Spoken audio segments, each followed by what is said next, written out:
Have you ever been just waiting around for something?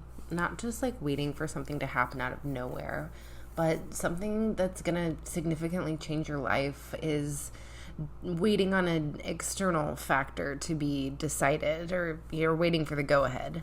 It is completely maddening. So why not just pick up and go somewhere, to get your mind off things? Can I get an amen? My present day budget allowed a road trip for these purposes. I had 4 days in a car. All I needed was a destination.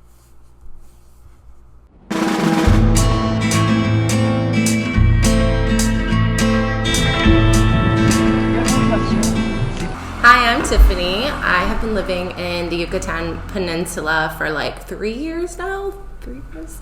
And recently I visited the Pedro Infante Museum on Isla Arena in Campeche. And this is the story about what I did see and what I did not see along the way.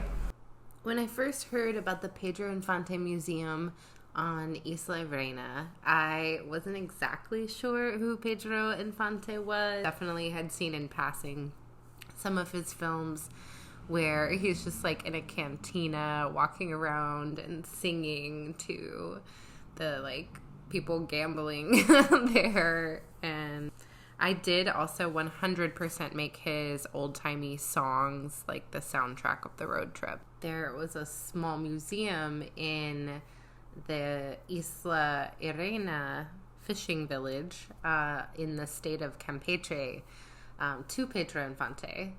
This museum was dedicated to him there because he would retreat there from his busy life and schedule as a Mexican celebrity during the golden film era. And so, yeah, he loved it. He loved it in Isla Arena, and they loved him back. And so there was a museum for him there, and I wanted to go see it. Okay, I'm not trying to trick anybody or get you too excited about seeing the actual exhibit of the Pedro Infante Museum, or really hearing much more about him than that. There is a reason that this is not called a museum tour video. This is more of a pilgrimage to visit a small museum in a really small, remote town where it turned out the museum is closed. For good. I know. So don't let that deter you, though, from listening to this story or even from making the trip yourself. The Museum of Life is always open. We took a less traveled path from Valladolid to Isla Arena. We stopped for a couple of hours that first afternoon in a town called Ixmul. And guess what? They have a little museum of their own. And we did a little tour of it. This is pretty much as small as a museum can get, I guess. Just one main exhibit and a youth photography competition to complement it. It's this meteor rock that hit a few decades ago, and the video clearly shows at least double the debris of the meteor existed when this news story was recorded. The officer on duty very kindly showed me this clip from a Diario de Yucatán news story that was done on the meteor crash at the time. If you search YouTube, you will find some, but not very much, information about this event. No one sitting at the municipal building that day remembered the event happening, but they said that the other guy did. And I think they meant the policeman, but I'm not 100% sure.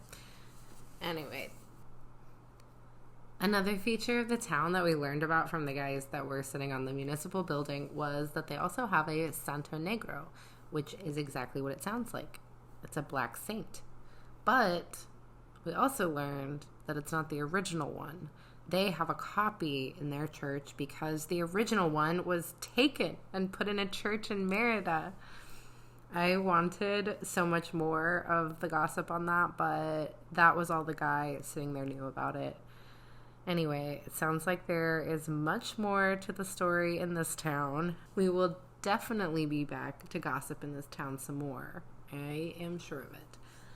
But seriously, the church in Ixmul is the most beautiful church I have seen yet in all of Yucatan. There are so many beautiful and kind of like quirky qualities about it. Many of the churches in the Yucatan have collapsed, or like their roofs are collapsed in, and so they don't have their roof anymore. But this is different from that. Well, one of the buildings is like that, but this is different. The church is built in with walls that are in the shape of a cross, and there's no roof on purpose. Their roof is the sky. It's really something. I love it. It's beautiful. Okay, so we said our goodbyes and we left for Peto because it was getting dark at this point, and we decided we did want to sleep in a hotel rather than just string our hammocks up at the municipal building and essentially wait for the rest of the town to go to sleep before we could go to sleep. Oh yeah, important side note, they do not have lodgings at all in Ixmul. You're going to have to go to Peto, and then even there, your options are fairly limited. But they do sell hammocks in the town, just so you know. No hotels, but yes, hammocks. Anyway, on to Peto. Peto was it has a really beautiful central church. It kind of rivals all of the like big name churches in Yucatan, like in Merida or Valladolid. It was dressed to impress. I felt really bad because at one point I got very startled because I was walking down the street and I saw a woman's face like in her door, like in her window, just like this, just watching. And so I got like, I jumped and then I tried to recover and play it cool, but being like, oh, buenas tardes, buenas noches. She just kept watching. She didn't say anything. So, neighborhood watch. Peto is a very secure place, it feels. But then Eminem and Shaggy were playing at the taqueria in the park where we were eating dinner in Peto that night. So we also felt right at home, of course. And the marquesitas, I tell you what, they were as big as my arm. I'm not kidding. Peto was pretty chill.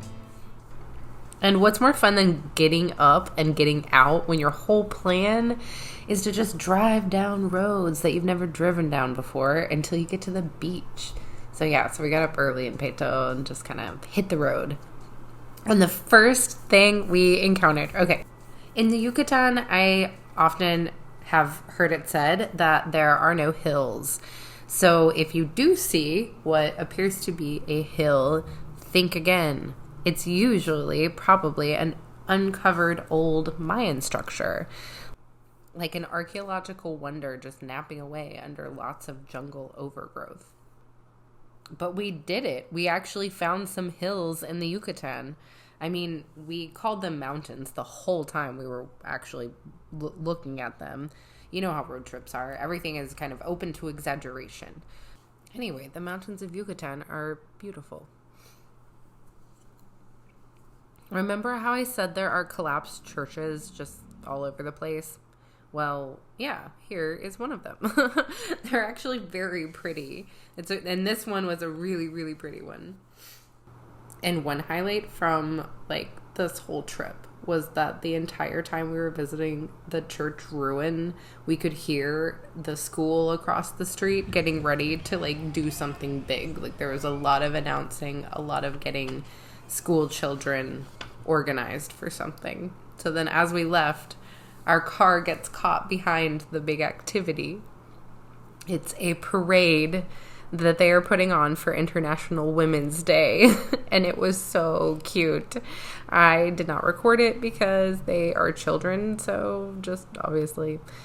Next stop was actually many stops through the big citrus industry corridor that I have to honestly say I didn't even truly know was here before this trip. It was really interesting to see it. I have a lot of questions about it. I have to come back. There's a premium on shade in Yucatan. Your town is infinitely better than another town if your town has tree cover and that other town has nothing but the hot sun burning down on it all day. So I thought I thought it was an extra nice touch in Oxkutzcab. They had a nice promenade of trees lining the entrance to their cemetery. What a cool and welcoming shade this would make for those visiting their dear departed ones. Nice move, Oxkutzcab. We could not stop when we drove up into this real sight to behold. The next town was wild. Like, living, I mean, if this isn't a museum, I don't know. The hacienda ruins were a bit spooky, I would say, probably because haciendas and their, like, labor practices are spooky, but I don't know. Just outside of this town, after we see all of this incredible old machinery still intact in this old building that later on we were, passing through again and saw the town playing soccer, like, right in front of this old hacienda. Like, very charming, very beautiful place. Just outside of this town were some Mayan ruins, but they were pretty hard to access without, let's say, a lot of determination. We were so close to getting to the beach and our ultimate destination. We did not have determination. The final thing before you get to the mangrove forests and the Gulf Coast just stretching out alongside you is this kind of cool ojo de agua. It's like, I don't know, a lagoon, I would say. Very wooded all of a sudden, beautiful, lush trees all around. It's crisp and refreshing to swim in. And one of the guys there said that monkeys had visited just that morning, like super early. They were there for the fruit, obviously. They love fruit. I mean, who doesn't love fruit? So after many more potholes, we finally arrived on the island. The first clue that our trip to the museum wasn't going to be so easy. We tried to drive by the museum and found that the driving road to the building that housed the museum looked pretty inaccessible. But we were like, no worries, we're on island time. We had a very busy evening agenda. Eat a whole fish and watch the sunset. We were soon to discover from the locals the next day that during the pandemic, the family members of Pedro and Fante had come to take the collection back. They didn't believe that the island was investing enough in it and bringing enough tourists there. So we were told anyway by a couple guys. So yeah, sadly the museum was closed permanently, it seems. Some mystery still exists over where the collection might be, like where it ended up, or if it's, if it got folded into a bigger collection somewhere, or where is the collection? But how could we be sad? How could we be sad? We were on a beautiful, beautiful island where time just felt like it slowed down. I was just watching pelicans fly for hours. It felt like we were experiencing a living museum to why Pedro and Fante loved coming to Isla Arena to begin with.